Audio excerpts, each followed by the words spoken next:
तू ही सागर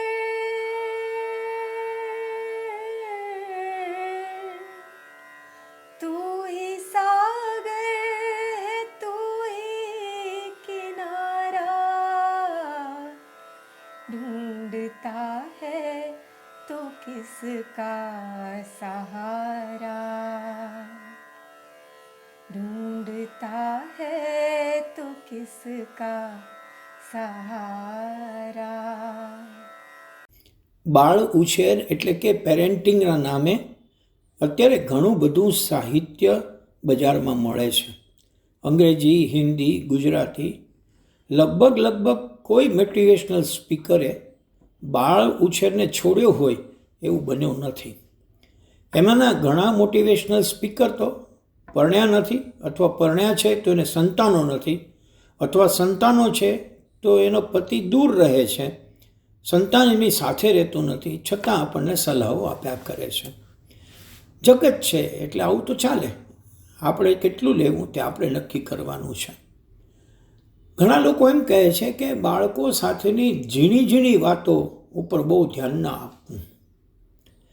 પણ શિક્ષણમાં આ વિષય ઉપર ડૉક્ટરેટ કર્યા પછી અને લગભગ 40 વર્ષના અનુભવ પછી મને એવું સમજાયું છે કે બાળક સાથેની ઝીણી વાતોનો સરવાળો એટલે જ પેરેન્ટિંગ.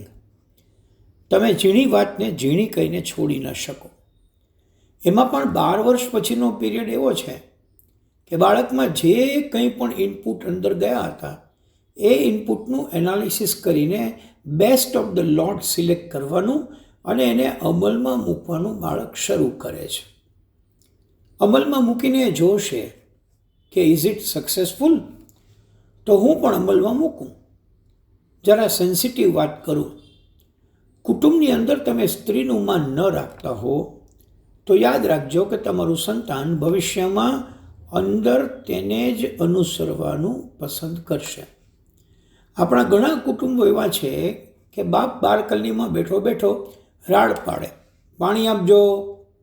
આમ કહેવું તે અસ્થાને કહેવાય. બાળક બરાબર નોંધે છે બધું. બાલ્કનીમાંથી રાડ પડે, પાણી લાવજે. બાળક ક્યાંક રમતું હોય ને જોવે તો પપ્પાએ રાડ પાડી, મમ્મી દોડ હાથ સાફ કરીને પાણી લઈને આવી, ઊભી રહી પપ્પાની સામે. પપ્પા તો ચાપું વાંચતા રહ્યા. 2-3 મિનિટ એને લીધી, પછી પાણી.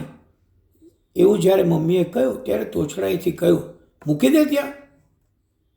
આ નાનકડી ઘટના એના માઇન્ડમાં રજીસ્ટર થાય છે. થાય અને થાય જ. એમને માનવું કે આવું કશું નોંધાય નહીં. એને ખબર પડી જાય છે કે ઘરની અંદર એકબીજા સાથેનો વ્યવહાર કેવો હોવો જોઈએ. આ જ વાત ઉલટી પણ થઈ શકે. હસતા કહી શકે કે તું બાલ્કનીમાં બેસવા આવ ને ત્યારે શું કામ કરે છે, આવ ત્યારે 2 ગ્લાસ પાણી લેતી આવે છે, આપણે બંને પીશું. જુઓ, પાણી પીવું છે તો મારે જ. પણ કહેવાની સ્ટાઇલ મેં બદલી નાખી અને જેવી પાણી લઈને આવી એવું મેં છાપું સંકેલી લીધું. આવ બેસ, રાખી દે પાણી, રાખી દે. આટલું આપણે વાલથી બોલીએ. રવિવાર છે, સવારના પોરમાં તું શું કામે લાગી ગઈ છો, બેસને જરા બાલ્કનીમાં. બાળક આ વાત પણ ઓબ્ઝર્વ કરે છે. પહેલી વાત અને બીજી વાત બંને ઇનપુટ અંદર ગયા.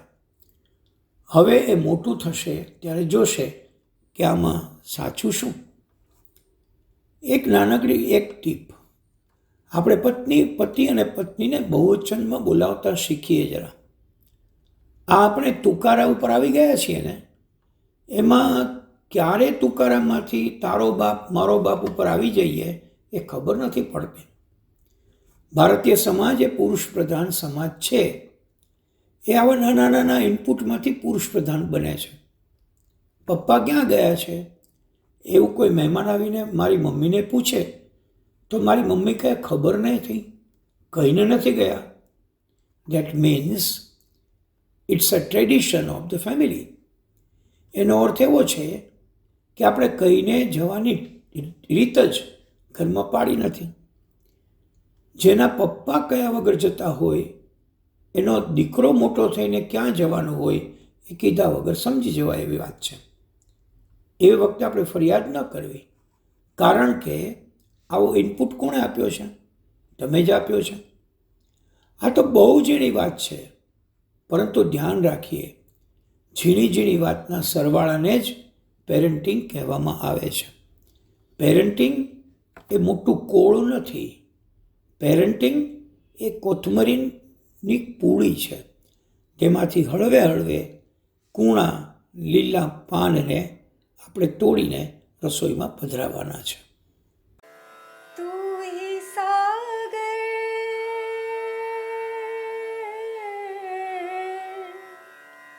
तू ही सागर है तू ही किनारा ढूंढता है तो किसका सहारा ढूंढता है तो किसका सहारा